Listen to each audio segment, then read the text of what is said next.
Good morning guys to all of you. Welcome to the Preet study YouTube channel. आज है 1 अगस्त 2020। आज की current affair के जितने भी महत्वपूर्ण क्वेश्चन होंगे उसके बारे में हम डिस्कस करने वाले हैं। तो गाइज डेली अपडेट के साथ जो हमारे एक्स्ट्रा पॉइंट होते हैं उसके बारे में हम डिस्कस करेंगे। और जो PDF फाइल है वो आप मेरे डिस्क्रिप्शन बॉक्स से डाउनलोड कर सकते हैं, ठीक है।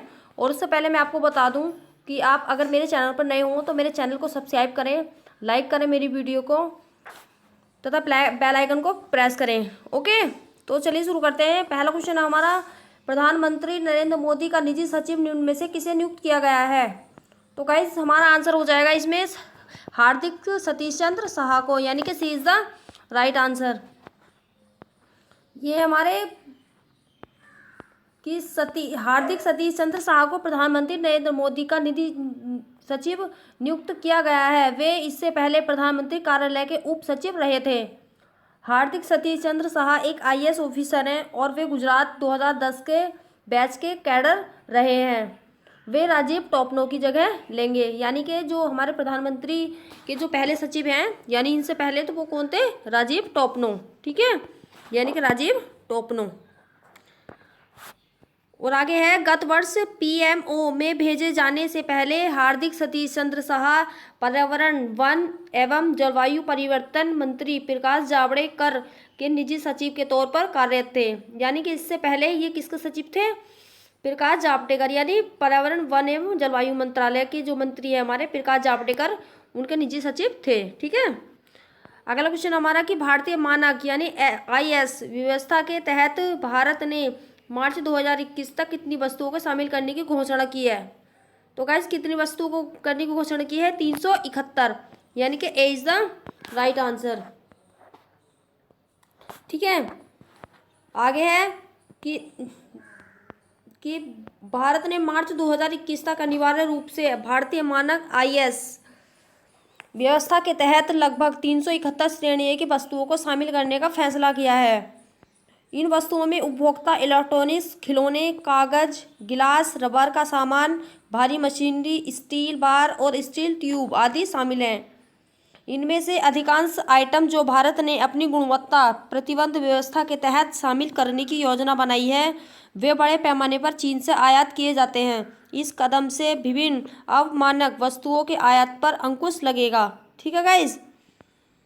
अगला क्वेश्चन है, हरियाणा सरकार ने पहलवान बबीता फोगाट और किसे खेल विभाग में उपनिवेशक डिप्टी डायरेक्टर बनाया? Haryana government made wrestler Babita Phogat and deputy director in sports department. तो किसे बनाया है? वो बनाया हमारा कविता दलाल को, यानी कि ए इज द राइट आंसर, ठीक है गाइज। आगे है कि हरियाणा सरकार ने पहलवान बबीता फोगाट और कविता सिंह को खेल एवं युवा मामले विभाग में उप निदेशक नियुक्त किया है। इन दोनों पहलवानों ने इस पद के लिए राज्य सरकार को आवेदन किया था। उन्हें हरियाणा उत्कृष्ट खिलाड़ी भर्ती और सेवा की शर्तें नियम 2018 के तहत उप निदेशक खेल के पद पर नियुक्त किया गया है। आदेशों के अनुसार दोनों को 1 महीने के अंदर विभाग से जुड़ना होगा। अगला पॉइंट है, अंतर्राष्ट्रीय पहलवान बबीता फोगाट प्रसिद्ध कुश्ती कोच महावीर फोगाट की बेटी हैं। वे 2014 राष्ट्रमंडल खेलों की स्वर्ण पदक विजेता हैं, ठीक है। आगे है, नासा ने हाल ही में मंगल ग्रह पर अध्ययन करने के लिए किस मिशन को लॉन्च किया है? तो किस मिशन को लॉन्च किया है? मार्च 2020, यानी कि C is the right answer. ये नासा जो है हमारी, ये क्या है? अमेरिकी अंतरिक्ष एजेंसी, ठीक है। आगे इसी के बारे में पढ़ लेते हैं कि मंगल ग्रह की चट्टान को पहली बार धरती पर लाकर किसी प्राचीन जीवन के प्रमाण की जांच के लिए उसका विश्लेषण करने के वास्ते नासा ने अब तक का सबसे बड़ा और जटिल रोवर प्रक्षेपित किया है। सब लंबे समय तक चलने वाली इस महत्वाकांक्षी परियोजना के अंतर्गत कार के आकार का रोवर बनाया गया है, जो कैमरा, माइक्रोफोन, ड्रिल और लेजर से युक्त है। अगला पॉइंट है गाइस, हाल के दिनों में चीन और संयुक्त अरब अमीरात और अमेरिका तीसरा देश बना है जिसने मंगल ग्रह के लिए अपना उपग्रह रवाना किया है। आगे है, तीनों ही उपग्रह फरवरी में मंगल पर पहुंचेंगे और अपने प्रयोग करेंगे। ठीक है। और मैंने आपको ये बता दिया है कि नासा एक अमेरिकी स्पेस एजेंसी है, national aeronautics and space administration. यह वैमानिक और अंतरिक्ष प्रबंधन इसकी स्थापना कब हुई थी? 29 जुलाई 1958 को। इसका मुख्यालय हमारा अमेरिका में यानी वॉशिंगटन DC। और इसका मोटो क्या है हमारा? For the benefit of all. और अध्यक्ष है इसके जिम ब्रिल्डेन स्टाइन। ठीक है, आई होप समझ आया होगा आपको। आगे है कि मानव तस्करी के खिलाफ विश्व दिवस यानी world day against trafficking in persons निम्न में से किस दिन मनाया जाता है? तो गाइस किस दिन मनाया जाता है? ये मनाया जाता है हमारा 30 जुलाई को। ठीक है, यानी कि C is the right answer. आगे है कि मानव तस्करी के विरुद्ध जागरूकता और पीड़ित व्यक्तियों के अधिकारों की रक्षा के लिए 30 जुलाई को मानव तस्करी के विरुद्ध विश्व दिवस के रूप में मनाया जाता है। इस वर्ष UNODC United Nation Office on Drugs and Crime द्वारा मानव तस्करी के विरुद्ध विश्व दिवस की theme committed to the cause working on the front line to the human trafficking है। ठीक है, यानी जो इसकी थीम है हमारी वो है हमारी committed to the cause working on the front line to the end human trafficking. ठीक है। और अगला पॉइंट है कि मानव तस्करी में लगभग 1/3 पीड़ित बच्चे हैं। अंतर्राष्ट्रीय श्रम संगठन के अनुसार विश्व भर में लगभग 21 मिलियन लोग बंधुआ मजदूरी के शिकार हैं। ठीक है। और जो हमारा विश्व श्रम दिवस कब मनाया जाता है? ये मनाया जाता है हमारा 1 मई को। ठीक है। आगे है कि जो जुलाई महीने के महत्वपूर्ण दिवस हैं उसके बारे में डिस्कस करेंगे हम। यानी 1 जुलाई को मनाया जाता है हमारा राष्ट्रीय डाक कर्मचारी दिवस। और 1 जुलाई को हमारा डॉक्टर चिकित्सक दिवस भी मनाया जाता है, जिसकी थीम इस बार की क्या थी? लेसन द मोर्टेलिटी ऑफ कोविड-19। ठीक है। और 1 जुलाई को नेशनल चार्टर्ड अकाउंट्स डे भी मनाया जाता है। और 1 जुलाई को वस्तु और सेवा कर यानी GST डे भी मनाया जाता है। और 2 जुलाई को हमारा क्या मनाया जाता है? विश्व खेल पत्रकार दिवस। और 4 जुलाई को मनाया जाता है अंतर्राष्ट्रीय सहकारिता दिवस, जुलाई के पहले शनिवार को। यानी इसकी थीम थी हमारी कोऑपरेटिव्स फॉर क्लाइमेट एक्शन। ठीक है। और 4 जुलाई को हमारा धर्म चक्र दिवस भी मनाया जाता है। 7 जुलाई को विश्व चॉकलेट दिवस। और 11 जुलाई को विश्व जनसंख्या दिवस। और 12 जुलाई को विश्व मलाला दिवस। 15 जुलाई को विश्व युवा कौशल दिवस। और 18 जुलाई को नेल्सन मंडेला अंतर्राष्ट्रीय दिवस। और 26 जुलाई को कारगिल विजय दिवस। 28 जुलाई को विश्व हेपेटाइटिस दिवस। और 29 जुलाई को हमारा मनाया जाता है अंतर्राष्ट्रीय बाघ दिवस, जो अभी कल या परसों में मनाया गया है। ठीक है। आगे हमारा कि भारतीय मूल के किस राजनेता को हाल ही में सिंगापुर के इतिहास में पहली बार विपक्ष का नेता नामित किया गया है? तो किसे नियुक्त किया गया है? प्रतिम सिंह को। ठीक है, यानी कि प्रतिम सिंह को, यानी कि B is the right answer. देखो ये है हमारा कि प्रतिम सिंह की वर्कर्स पार्टी ने 10 जुलाई को हुए आम चुनाव में कुल 93 सीटों में से 10 संसदीय सीटें जीती थी, जिससे उनकी पार्टी सिंगापुर की संसद में सबसे बड़ी विपक्षी पार्टी रही थी। उल्लेखनीय है कि सिंगापुर के इतिहास में अभी तक कभी भी औपचारिक रूप से विपक्ष के नेता को नामित नहीं किया गया है। इस प्रकार प्रतिम सिंह के साथ सिंगापुर की संसदीय प्रणाली में एक नए अध्याय की शुरुआत हुई है। ठीक है। आगे है कि संयुक्त राष्ट्र प्रमुख ने हाल ही में किस युवा भारतीय कार्यकर्ता को नए सलाहकार समूह के लिए नामित किया है? तो वह है हमारी कौन है? अर्चना सोरेंग। ठीक है, यानी कि ए इज द राइट आंसर। ठीक है। आगे हम पढ़ लेते हैं इन्हीं के बारे में कि भारत की जलवायु कार्यकर्ता ओडिशा की अर्चना सोरेंग को संयुक्त राष्ट्र महासचिव एंटोनियो गुटेरस ने अपने नए सलाहकार समूह में शामिल करने के लिए नामित किया है। ठीक है, आई होप समझ आया होगा आपको। और अगला पॉइंट है हमारा कि अर्चना सोरेंग विश्व के उन 6 अन्य युवा जलवायु नेताओं के साथ शामिल होंगी जिन्हें गुतेरस ने जलवायु परिवर्तन पर युवा सलाहकार समूह के लिए नामित किया है। आगे है कि अर्चना सोरेंग वकालत एवं अनुसंधान में अनुभवी हैं और वह जातीय समुदायों के पारंपरिक ज्ञान एवं सांस्कृतिक आचार व्यवहार को कलमबंद करने, संरक्षण देने और बढ़ावा देने के लिए काम कर रही हैं। ठीक है।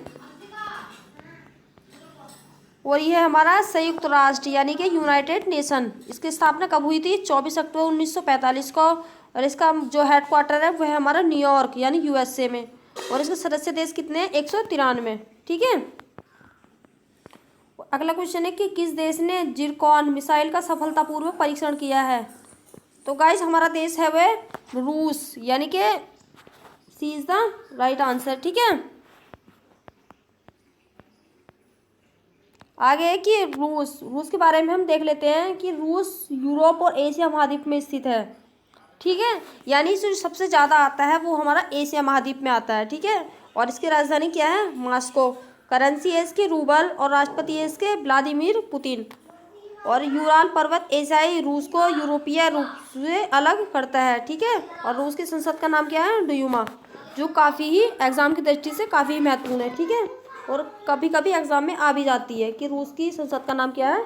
ड्यूमा। ठीक है। आगे है कि यूपीए यानी आईआईटी दिल्ली और विजना भारती ने किसके साथ त्रिपक्षीय एमओयू पर हस्ताक्षर किए हैं? तो किस पर किए हैं? CSIR पर, यानी कि B is the right answer. ठीक है। आगे है कि यूबीए आईआईटी दिल्ली और विजना भारती ने किसके साथ त्रिपक्षीय एमओयू पर हस्ताक्षर किए हैं? CSIR पर। ठीक है। अगला क्वेश्चन है हमारा कि ग्रीन पैनल कंपनी यानी ग्रीन पैनल के अध्यक्ष कौन नियुक्त हुए हैं? तो किसे बनाया गया है? ये बनाया गया है हमारा अनिल कुमार झा को। ठीक है। यानी कि ए इज द राइट आंसर। आगे है कि पृथ्वी विज्ञान दिवस यानी पृथ्वी विज्ञान मंत्रालय ने लाइफ टाइम, ये वो जो दिवस मनाया जाता है हमारा कि विज्ञान दिवस जो मनाया जाता है वो हमारा 28 फरवरी को मनाया जाता है। ठीक है। और मैं बताने वाली थी आपको मंत्रालय के बारे में कि पृथ्वी विज्ञान मंत्रालय ने लाइफ टाइम उत्कृष्टता पुरस्कार से किसे सम्मानित किया है? ठीक है। तो किसे किया है? वो किया है हमारा प्रोफेसर अशोक साहनी को। ठीक है। यानी कि ए इज द राइट आंसर। आगे है कि 500 टेस्ट विकेट लेने वाले 7वें गेंदबाज कौन बन गए हैं? तो कौन बने हैं गाइज? वो बने हैं हमारे स्टुअर्ट ब्रॉड। ठीक है। यानी कि C is the right answer. आगे है कि प्रधानमंत्री फसल बीमा योजना यानी PMFBY के तहत भारतीय एक्सा जनरल इंश्योरेंस ने किन किन राज्यों को बीमा पॉलिसी उपलब्ध कराने के लिए चुना है? तो किन्हें किन्हें चुना है? महाराष्ट्र, कर्नाटक, उपर्युक्त दोनों या हरियाणा? तो गाइस ये आ जाएगा हमारा उपर्युक्त दोनों, यानी कि महाराष्ट्र और कर्नाटक दोनों को चुना गया है। ठीक है। तो इसका आंसर हो जाएगा हमारा सी, यानी कि C is the right answer. Okay. अगला क्वेश्चन है हमारा कि सबसे पहले चलो छोड़ो, सबसे पहले हम महाराष्ट्र राज्य के बारे में देख लेते हैं कि राज्य क्या है हमारा? महाराष्ट्र। और इसकी राजधानी हमारी मुंबई और इसके मुख्यमंत्री हमारे उद्धव ठाकरे जो शिवसेना पार्टी से हैं, अभी नियुक्त हुए हैं। ठीक है। और गवर्नर है इसके भगत सिंह कोश्यारी। और महाराष्ट्र उच्च न्यायालय का जो नाम है वो है हमारा मुंबई उच्च न्यायालय। ठीक है। और मुख्य न्यायाधीश कौन है इसके? दीपांकर दत्ता। और राष्ट्र का जो हमारा महाराष्ट्र का और राज्य का पशु जो है वो है हमारा गिलहरी। और राज्य का पक्षी कबूतर और राज्य के वृक्ष है हमारा आम। ठीक है। आई होप समझ आया होगा। और महाराष्ट्र के 6 पड़ोसी राज्य भी हैं हमारे, वो है हमारे गोवा, कर्नाटक, तेलंगाना, छत्तीसगढ़, मध्य प्रदेश और गुजरात। और मध्य प्रदेश के लोकसभा की सीटें हैं हमारी 48। ठीक है। राज्यसभा की कितनी है? 19। और विधानसभा की कितनी है? 288। ठीक है। और जो भाभा परमाणु अनुसंधान केंद्र है उसका मुख्यालय कहाँ पे है? हमारा महाराष्ट्र राज्य के मुंबई शहर में। ठीक है। आगे है कि भारतीय रिजर्व बैंक, भारतीय state bank, bank of India, central bank of India, union bank of India, axis bank, HDFC bank, ICICI bank, yes bank, Kotak Mahindra bank, SEBI, NCE, BCCI, BSE, इन सभी का मुख्यालय हमारा कहाँ पे है? मुंबई में। ठीक है। और ये हमारे एग्जाम की दृष्टि से काफ़ी ही महत्वपूर्ण है, कई बार आ भी चुके हैं एग्जाम में, ठीक है, किसी का भी मुख्यालय पूछ लेता है, ठीक है। इनमें से आप पढ़ लेंगे हम कर्नाटक राज्य के बारे में। तो जो राजधानी हमारी वो है हमारी बेंगलुरु, और मुख्यमंत्री हैं BS येदियुरप्पा, जो किस पार्टी से हैं, बीजेपी पार्टी से। और गवर्नर इसके बाजूभाई बाला, और मुख्य न्यायाधीश हैं अभय श्रीनिवास ओका, ठीक है। और लोकसभा की सीटें हमारी 28, राज्यसभा की है 12 और विधानसभा की 224, ठीक है। और आगे है हमारा कि कर्नाटक के बेंगलुरु में इसरो यानी इन्फोसिस विप्रो हाल का मुख्यालय कहाँ पे है, हमारा कर्नाटक के बेंगलुरु में, ठीक है। और कर्नाटक के 6 पड़ोसी राज्य भी हैं, कौन कौन से हैं, महाराष्ट्र, गोवा, केरल, तमिलनाडु, आंध्र प्रदेश और तेलंगाना, ठीक है।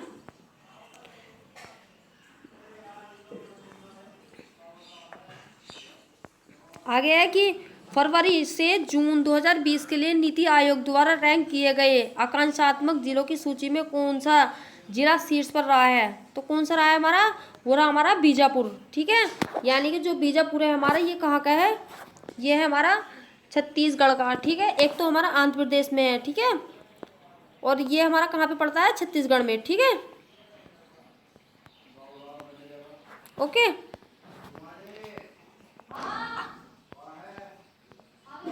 देखो ये बताया था मैंने आपको, बीजापुर कहाँ पे पड़ता है, छत्तीसगढ़ राज्य में। और टॉप 3 जिले कौन कौन से हैं, पहले स्थान पर बीजापुर है, दूसरे पे मेघालय का रिभोई है, ठीक है। और स्वास्थ्य और कुपोषण तथा शिक्षा समेत 6 विकासमत क्षेत्रों में हुई प्रगति के आधार पर की गई है, ठीक है। और छत्तीसगढ़ के बारे में हम पढ़ लेते हैं कि स्थापना हुई थी इसकी 1 नवंबर सन 2000 को। कौन सा राज्य था, 26वां। राजधानी इसकी अटल नगर यानी नया रायपुर, और मुख्यमंत्री इसके भूपेश बघेल, जो कौन सी पार्टी से है, कांग्रेस से। और इसके गवर्नर हमारे अनुसुईया उइके, और मुख्य न्यायाधीश है PR रामचंद्र मेनन। ये आपको मैं पता नहीं कितनी बार बता चुकी हूँ, हर राज्य के बारे में मैं आपको बार बार बताती हूँ, ठीक है। और इसका जो राजकीय पशु है हमारा, वो है हमारा जंगली भैंसा, राजकीय पक्षी है हिल मैना, और राजकीय वृक्ष है शाल। और इसके 7 पड़ोसी राज्य भी हैं, कौन कौन से हैं, मध्य प्रदेश, उत्तर प्रदेश, झारखंड, ओडिशा, महाराष्ट्र, तेलंगाना और आंध्र प्रदेश, ठीक है। और लोकसभा की कितनी सीटें हैं, 11, राज्यसभा की 3 है, और विधानसभा की 90 सीटें हैं। और अचान कुमार और इंद्रावती यहाँ के क्या हैं, 2 नेशनल पार्क हैं। और कर्क रेखा भारत के छत्तीसगढ़ राज्य से होकर भी गुजरती है, ठीक है। और कर्क रेखा भारत के 8 राज्यों से होकर गुजरती है। ये 8 राज्य कौन कौन से हैं, गुजरात, राजस्थान, मध्य प्रदेश, छत्तीसगढ़, झारखंड, पश्चिम बंगाल, त्रिपुरा और मिजोरम, ठीक है। और अगला क्वेश्चन है हमारा, यानी कि लास्ट क्वेश्चन, कि ITC ने किस मसाला कंपनी का अधिग्रहण किया है। तो किसका किया है, वो किया है हमारा सनराइज फूड्स का, ठीक है। यानी कि B is the right answer. तो ठीक है गाइज, तो आगे हम ITC कंपनी के बारे में पढ़ लेते हैं कि यह एक भारत की FMCG कंपनी ITC, ठीक है। और इसकी स्थापना हुई थी हमारी 24 अगस्त 1910 को। और इसका मुख्यालय कहाँ पे है हमारा, कोलकाता यानी पश्चिम बंगाल में। तो ठीक है गाइज, आई होप समझ में आया होगा आपको। तो मेरे ऐसे ही क्वेश्चन पाने के लिए मेरी वीडियो को लाइक करें, ठीक है, सब्सक्राइब करें मेरे चैनल को, जिससे आने वाली वीडियो सबसे पहले आपके पास आए, ठीक है। Thank you for watching.